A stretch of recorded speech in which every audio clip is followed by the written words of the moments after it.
you about WordFast Pro 4. I had to reboot my computer, so unfortunately I'm going to boot up WordFast again. So I trained various CAT tools as well, but WordFast Pro 4 came out pretty recently, actually months ago. So it's been out less than a year. How many of you guys are already CAT tool users, first of all? Okay, and how many people have used WordFast Pro 3? And maybe you're thinking about 4? Okay. How many people never used WordFast Pro 4 ever? Okay, cool. One thing I'll tell you while it's booting up is it takes a little bit of time to boot up. WordFast Pro 3 boots up like that. This is a little bit slower, no big deal. And this is what it looks like when it first opens. Just want to make sure it's here. Yeah. So it's asking me, do I want to create a new project? I'm just going to say no right now so I can just show you what the windows look like before we get into that. So you'll notice that right away it just says drag and drop. One of the things I was really nervous about when I upgraded from 3 to 4 was the user friendliness of 3. So if you guys are already WordFast 3 users, you probably chose it because it's really easy. It's very simple to get started. You can start translating in a matter of minutes. There's not a lot of this like, I have to choose all these settings, you can just go. So that's one of the things I loved about 3. 4, you can see right away that it looks very similar to Studio, to MemoQ, to all these other tools. But, so I was a little bit overwhelmed at first, but I realized that it's actually really easy. So it says drag and drop. So this is the file that I'm going to show you. And this is just a file that just randomly came across the internet. And this is a similar document to what I use when I translate. I'm a French into English translator specializing in medical. This is a medical file. And you'll see it's got some colors and some bolding and whatnot.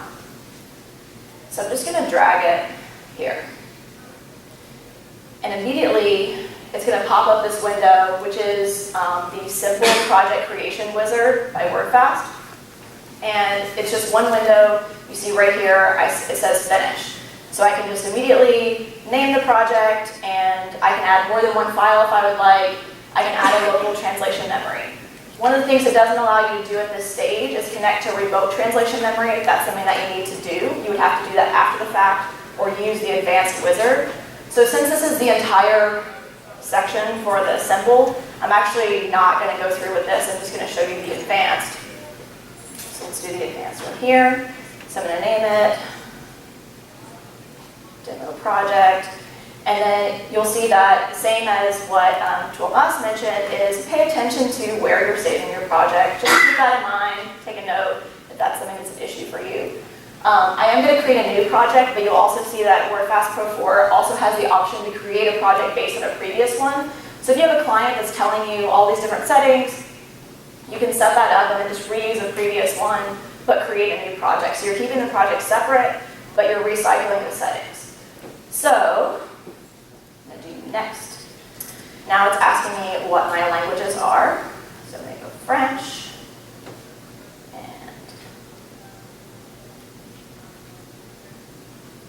English, United States. Cool. Next step is add files. So just going to drag and drop again. And I'm going to uncheck run analysis just because I feel like if you've been using CAT tools, you kind of know how to run analysis. Just makes it a little bit faster. Next, translation memory.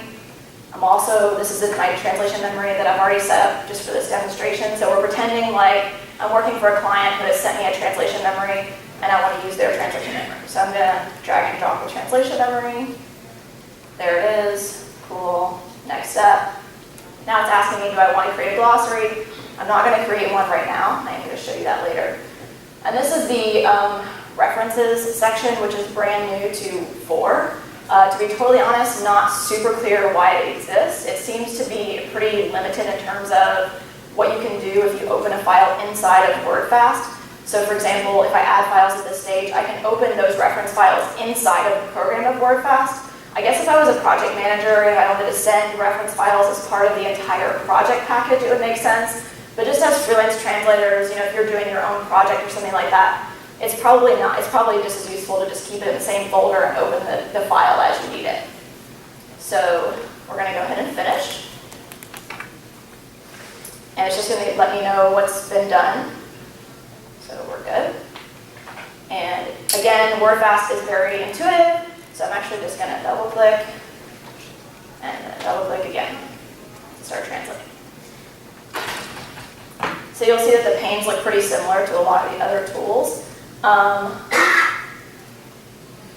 And immediately I have a 100% match.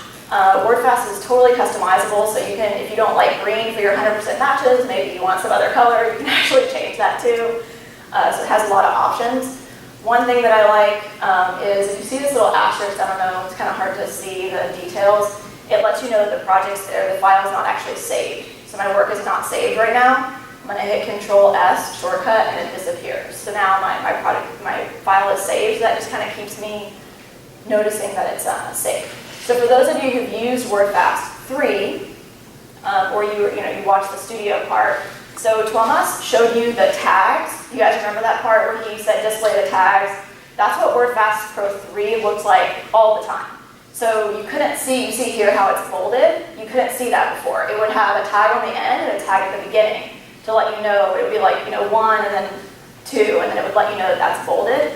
So 4 has made a huge leap forward in terms of the what you see is what you get format. So I really like this too, and it also works just with like the regular word commands. So if you're used to using like Control-B or Control-I, that works.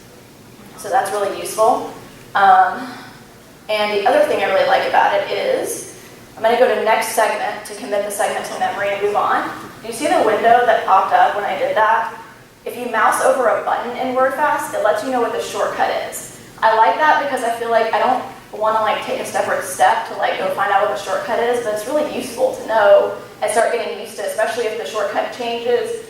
And in 4, it's a little bit, a few of the shortcuts have changed if you're used to using 3. So that's always good too, that you can use the button, or if you're like, okay, I seem to be using that button all the time, maybe it's worth my time to like take 2 seconds and remember the shortcut. So super easy to learn. All right, I'm going to skip a little bit down here and talk about tags. So it has this cool tool right here where it will actually allow you to copy source, text, tags and term translations. So it gives you a ton of other options.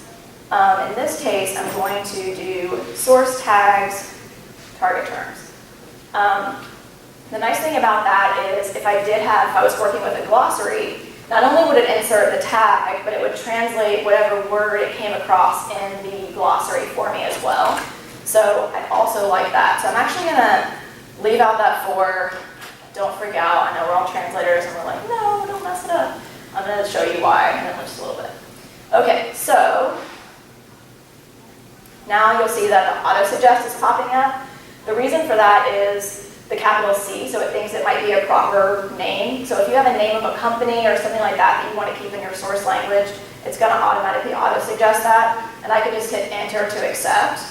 In this case, it's a translation, so that's not what we want. We want to do consent. And I'm just going to show you. This is how you would add something to the glossary. So if you'll remember during the project creation stage, I opted to not create a glossary. So there's no glossary that's attached to this project right now. So I'm going to highlight both terms. And this is my terminology pane. I'm going to click plus. It's like, oh, there's no glossary. Do you want to create one? Yes, I do. And I'm original, so it's going to be demo glossary. And the location is going to be, so you have to choose a folder. I'm going to choose my glossary folder. And okay. So now it's popping up and it's asking me, do I want to enter a description? I really like this for acronyms because I can't tell you how many times I translate an acronym and then I feel like I don't remember what it stood for. I just know that I chose that acronym. So you can do this and this information will pop up in the terminology pane if you need it later. So I'm going to put information about it here just so you can see. And I'm going to hit Alt down, which is the shortcut I learned a minute ago. And you'll see here that it's telling me, hey, you can insert the glossary term. So I'm going to use this, what I used earlier for the tags, just to show you how. So it's giving a fuzzy match. This is a fuzzy glossary match, basically. So it's gone ahead and inserted the term that I wanted, consent. The other cool thing is that you can actually start typing in the source language. So I don't know if you can see from there, I think you can, where it says consentement and then consent, or you can type consent. So in this case, the words are very similar, but if they weren't, and you didn't remember how you translated it, you could go ahead and type it in the source language, and it would still pop up in the glossary, which is really nice. So I'm going to go ahead and accept that, and then I could go ahead and translate the rest. Okay. The other really cool thing that I like about is it has the filtering option right up front, and it's super obvious. So you can search for all the terms that you want, so all of the segments that have the word consent in it, for example, you can pull those up really easy. Or, this is something that I actually use on a pretty regular basis, is the all except 100% and context matched segments. I'm going to choose that one. And it's going to filter out those 100% matches. The reason I use this is, I don't know if you guys ever had this happen, but if an agency or a client contacts you and says, hey, we have this job, it's 200 words, and you open it, it's like, there's 2,000 segments here. What happened? Well, there might be a lot of 100% matches, and they're like, well, we want you to ignore those. And it's like, so you want me to browse through all 2,000 matches or 2,000 segments and find the 3 that are not translated? So you can use things like this to help you out. And in your own translations, you can use this. I'll proofread the 100% matches a lot less carefully than I will new words. I want to pay a lot of attention to the new words because it's very easy to introduce errors in those. So I'll do filtering of 100%. I'll filter out filtered or fuzzy matches as well because I want to pay attention to what I'm doing with those specific segments. And then I can clear the filter by clicking this X, or I can add multiple filters on. So it's a really cool option as well. The other thing I wanted to show you guys before I move on, man, this time goes fast, is this side right here. So you can't see it, so let's do this. Okay. On the left, you guys can see how it has the gray and the white here. That's letting me know that those segments are part of the same paragraph, which I think is helpful because it gives me a little bit more context without actually having to go to the preview screen of what I'm translating and what goes with what. So I really like that feature a lot. And then I will say that the auto-suggest seems to be a little more advanced than some of the other tools, but it does work really well. Like I just showed you in terms of you could use the source words and have that translated over. And then I do want to show you guys the trans check, which is the quality assurance tool that WordFast uses. So do that really quick. So here's of course the spell check. And they go trans check all. So you can set preferences for your quality assurance for the entire program. So let's say you wanted to search, you always want to search for missing numbers and white space characters or something like that. But for this specific project, you also wanted to search for no missing period at the end of a sentence or something like that. So you can set 2 separate entire sections of preferences, which I like. So obviously it's telling me lines with empty translation is a significant problem since I haven't translated it. And I click OK. So now I can actually also filter segments with trans check warnings. And it didn't actually pop up in front of my screen, but this is the actual quality assurance report that's created by WordFast. If you guys are Pro 3 users, you recognize this because this used to be all you got, and then you would have to go, okay, well, segment 6 has a missing number, and then you have to close this and go over here, and luckily it's 6, it's pretty easy, but you would have to go find that segment and change it. Here, we already know these are the ones that have warnings. I can go to my pane right here and it's saying, okay, the numbers don't match. Okay, I'm gonna fix it. It's auto-suggesting number for me. And then of course now it's telling me the target segment is blank. So that's basically the stuff that I love about the actual interface and things like that and some of the issues that I've come across. Before I run out of time though, I want to show you guys the translation memory filtering. So if you go back to the current project. And project TM. So I'm just double clicking to open these things. So I know, for example, in Studio, we saw that it also has the filtering buttons. So one of the things I like about WordFast is that things are very obvious. So you see on the left, it just tells you like, this is TU creation date, so I can choose a different date. So I'm going to choose translations that were created today. And it's going to give me all of the segments that were altered or updated in translation memory today. Why do I care about that? Well, one thing I really like is I like to have, I don't know about you guys, but I trust my own translations a lot more than I trust the translations that are given to me. So I will always use two translation memories, my reference one and then also one that I create, and I will prioritize my own translations. It helps me go a lot faster when I'm checking. But let's say I forgot. Well, I can very, very easily and very quickly filter by just translations from today, or I can say, okay, let me just translate, let's just search for me as the user. So all of my segments that I put in this translation memory, maybe I've translated for this client before, and I also want to find the segments that I've translated even before. I can find all of those, and then I can actually export that filtered translation memory into a new one, and I'll have that separated. So these are some things that I really like, and one of the things I love is that they've really retained that user friendliness, which that's why I've used WordFast in the past. So one thing I don't like about the new translation memory is that they used to use a TXT format, translation memory, and now all the file types have changed completely. The nice thing is that you can do a lot of these more advanced things with 4 that you couldn't do with 3.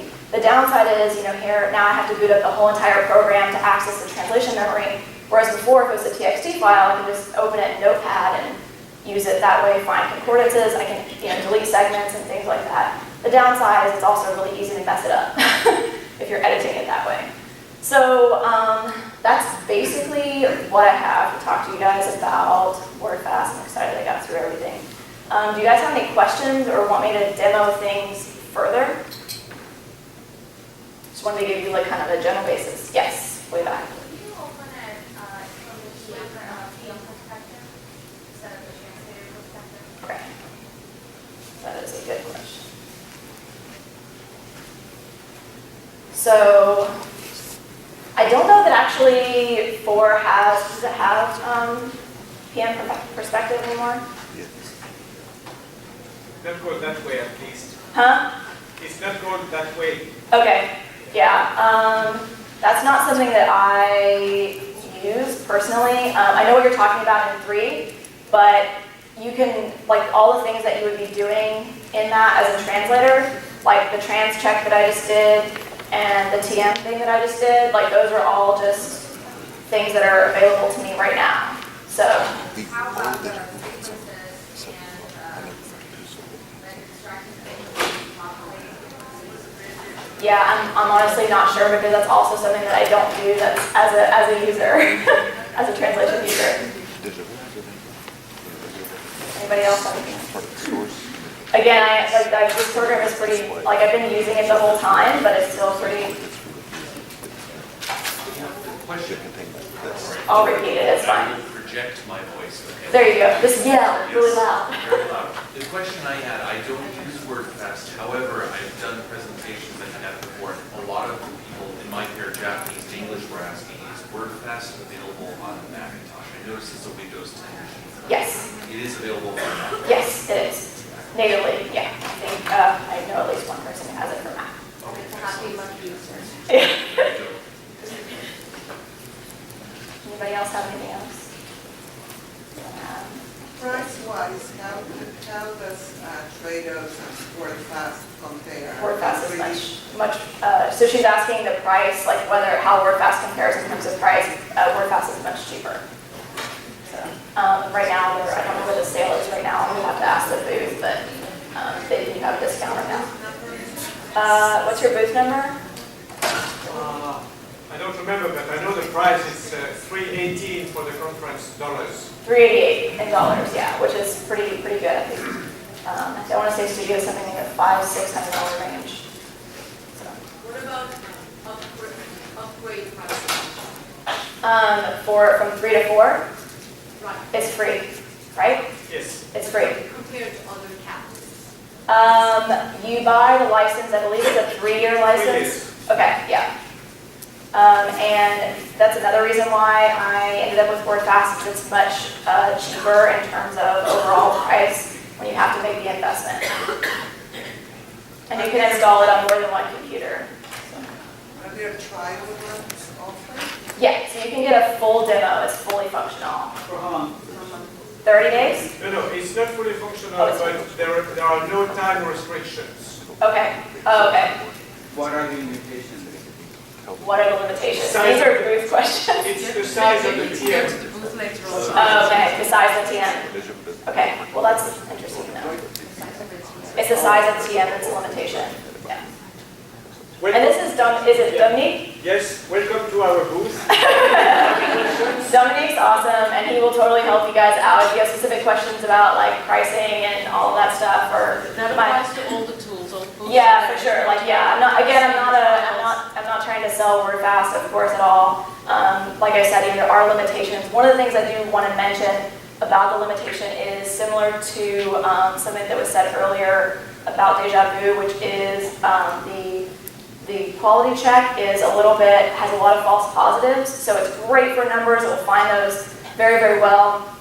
But I found for like terminology check in particular, it has so many false positives that I just go through and use the glossary myself. It's otherwise it's going to be like 100 false positives. So, anybody have anything else? Yes. Can you import all the memories from Xerox and other cats? Yes. So you can import TMX. You can also import the old WordFast, the TXT files, and also it'll translate the TXML files from WordFast Pro 3. So you can import those as well. But you have to import them. You can't just like put it and go. Yes? How does it handle PDF? So PDF files, the way that I do those is very similar to what he said about Deja Vu, which is I use Abby FineReader to OCR my files and deal with them that way. It is my experience that importing a PDF file into any CAT tool results in a lot more trouble than it's worth. I mean, that's my personal opinion. That's how I deal with it. I just feel like it's way too many. It creates those tags all over the place. And dealing with that inside of a CAT tool is more work than dealing with it just in Word, where you can just,